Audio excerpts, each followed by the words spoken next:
Pemerintah tidak akan membuka penerimaan calon pegawai negeri sipil, CPNS, besar-besaran pada tahun 2022. Namun pemerintah akan membuka CPNS untuk tenaga honorer. Pemerintah akan membuka kesempatan bagi tenaga honorer menjadi PNS.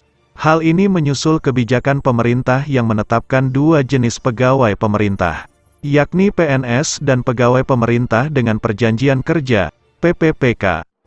Oleh karena itu, untuk memfasilitasi tenaga honorer yang masih ada di instansi pemerintah, tetap akan dibuka kesempatan menjadi CPNS namun khusus honorer.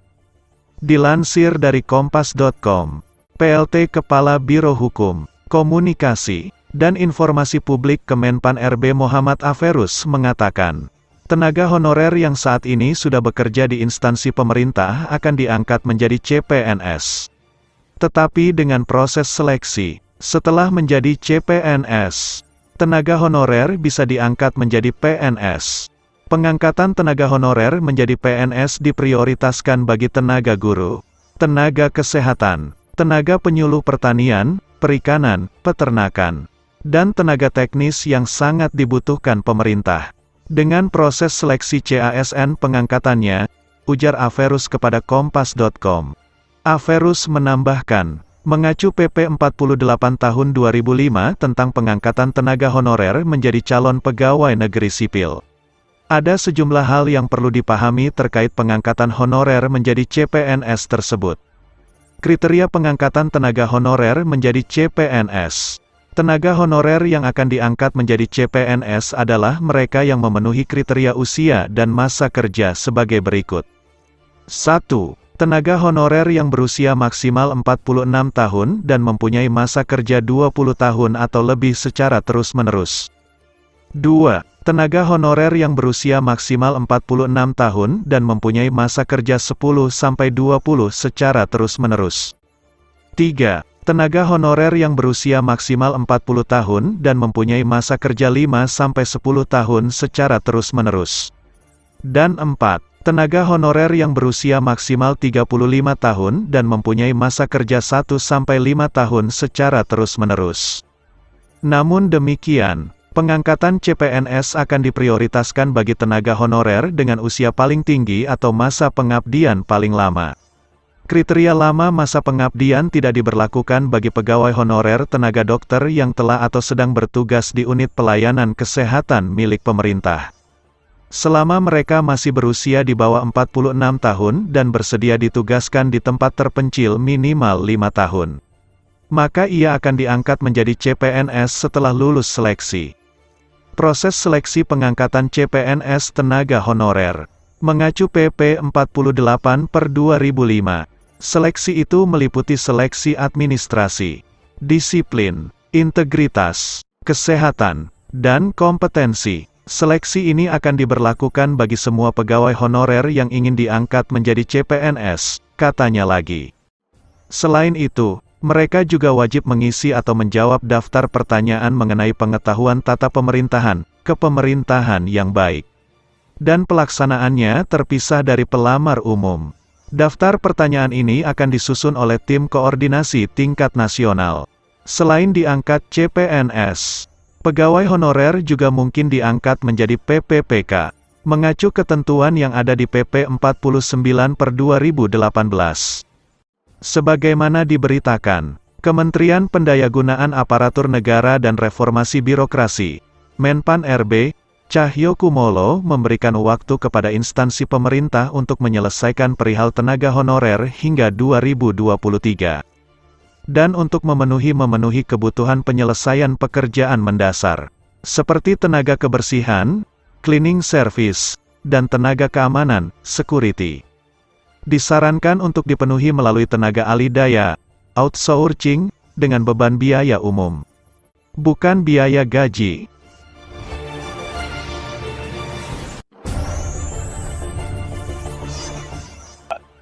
Penyelesaian honor sebetulnya sudah dimulai sejak tahun 2005. Ya.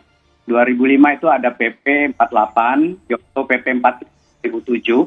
Itu sebetulnya pejabat pemerintah sudah dilarang mengangkat tenaga honorer. Ya, PPK sudah dilarang. Nah, pada waktu itu dilakukan pendataan. Lebih dari 900.000 tenaga honorer pada waktu itu didata, dan kemudian dialihkan menjadi PNS tanpa seleksi. Dan hampir 860 ribuan orang itu migrasi dari honorer menjadi PNS. Ada yang tersisa sekitar 60 ribuan pada waktu itu, dan kemudian dilakukan pendataan ulang. Nah, pada waktu dilakukan pendataan ulang itu jumlahnya membengkak hampir 11 kali lipat ya, kembali ke 600.000 pada waktu itu. Karena itu secara bertahap ini kemudian diselesaikan kembali. Dan kalau kita tahu Undang-Undang ASN lahir tahun 2014 itu sudah mengatur bahwa ASN terdiri dari pegawai negeri sipil dan pegawai pemerintah dengan perjanjian kerja. Jadi memang honorer tidak dikenal di situ. Nah, kemudian ada PP turunannya, PP 49 2018 tentang manajemen P3K ini mengamanatkan bahwa pemerintah harus menyelesaikan tenaga honorer ini paling lama 5 tahun. Jadi masih diperkenankan bekerja sampai dengan tahun 2023. Jadi ini proses yang sudah panjang sekali. Jangan dilihat tinggal 2 tahun lagi, kemudian kita gerak-gerut. Enggak. Ini pemerintah sudah melakukan banyak sekali. Sudah lebih dari 1 juta tenaga honorer diangkat dari periode 2005 sampai dengan. Oke, nah nanti pada saat penghapusan status tenaga honorer ini, secara konkret bagaimana nasib sekitar 400.000 tenaga honorer yang saat ini masih ada, Pak Alex? Iya, kita memberikan kesempatan kepada tenaga honorer untuk ikut seleksi, ya, apakah itu PNS ataupun P3K sesuai mereka memenuhi kriteria-kriteria. Dan kebetulan kalau kita punya tenaga pendidik, tenaga kesehatan, tenaga guru, itu kan pelayanan dasar yang memang masih kita butuhkan. Jadi bahkan Kemdikbudristek saja menyatakan kita masih butuh guru dalam jumlah yang besar. Jadi ini ada peluang untuk kawan-kawan tenaga honorer pendidik untuk ikut seleksi P3K guru begitu. Kesehatan juga begitu. Kita masih mengalami pandemi, kita masih butuh tenaga kesehatan. Karena itu kami berkoordinasi dengan 2 kementerian teknis tadi untuk mencoba melihat kemungkinan kawan-kawan ini diberi kesempatan untuk ikut seleksi di 2021 ini dan di 2022 nanti. Karena 1 ribuan tenaga honorer guru yang ikut seleksi untuk tahun 2021 ini. Dan seleksi tahap 1 hanya diperuntukkan untuk tenaga honorer dulu, termasuk guru non-ASN. Tahap 2-nya kalau mereka tidak lulus diberikan lagi kesempatan untuk tes, tahap 3-nya diberikan lagi kesempatan untuk tes, dan nanti 2022 kita juga cari terus terobosan bagaimana agar tenaga honorer guru ini sedapat mungkin bisa diserap. Persoalannya begini, Mbak, selama ini formasi itu ditentukan oleh daerah. Nah, walaupun secara nasional Kemdikbud menyatakan butuh 1 juta guru, ternyata yang diusulkan oleh Pemda itu hanya separuh, hanya 500-an ribu saja begitu. Nah, ini kami sedang melakukan perubahan regulasi. Pertama, memberi ruang kepada Kemdikbud untuk menetapkan formasi sepanjang disetujui oleh Kementerian Keuangan anggarannya. Jadi walaupun daerah nanti bilang kami cuma butuh 1.000, kalau Kemdikbud menyatakan butuhnya 2.000, ya kita akan alokasikan 2.000 kebutuhan di sana begitu. Nah, ini salah satu terobosan di 2022 ya, jadi formasinya dibuka terlebih dahulu. Kedua, proses seleksinya juga sedang kami persiapkan cara-cara yang lebih pragmatis untuk kawan-kawan honorer ini ya, karena guru adalah pelayanan dasar dan kita ingin sekali mereka diberikan kesempatan untuk ikut bergabung sepanjang memenuhi kriteria dan persyaratan-persyaratan.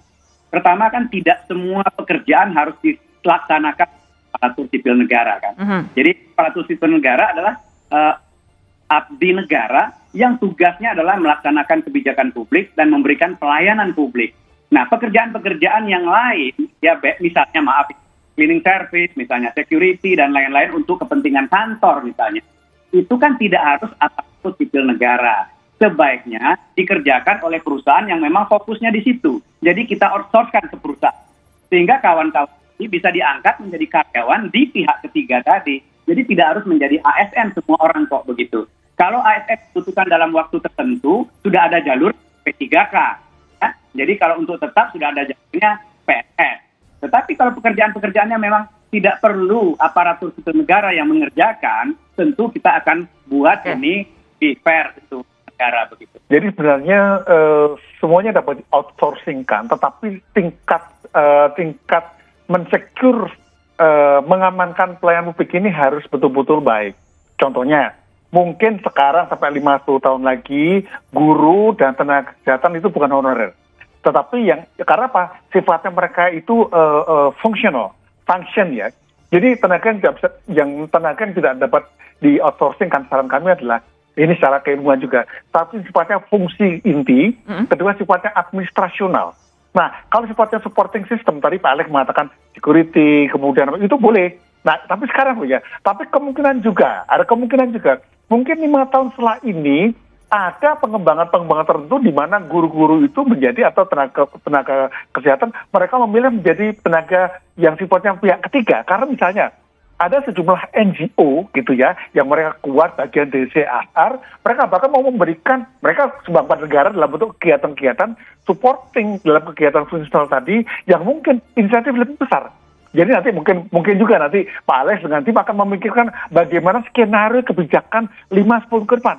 Kenapa? Pak Alex di sini kan bekerja mungkin 5 tahun, 10, tapi yang dipikirkan kan bisa sampai 20 tahun lagi. Jadi saya kira sekarang yang penting bagaimana kita mengkomunikasikan kepada masyarakat, jangan takut masalah hal ini.